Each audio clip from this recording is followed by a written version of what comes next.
बच्चों के डिसिप्लिन के हवाले से अगर जो हर रोज काम करते हैं, असेंबली के बाद इनको बाहर निकाला जाता है, नाखून बाल और जूते वगैरह इनके चेक किए जाते हैं सफाई के लिहाज से।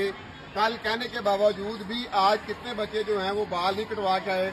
आइए जरा आपको इनकी ज़ियारत करवाते हैं। जरा वालिदैन जो अगर इनके देख रहे हो, मेरी उनसे भी इल्तमास है कि इन बच्चों के थोड़े अपने तवज्जो दें बालों के ऊपर भी। ये उस्ताद इकराम की भी बिलाशुबा एक दिलचस्पी है, हर रोज की एक मेहनत होती है, इसके बावजूद भी जो है मतलब बर्दाश्त किया जाता है इन बच्चों को।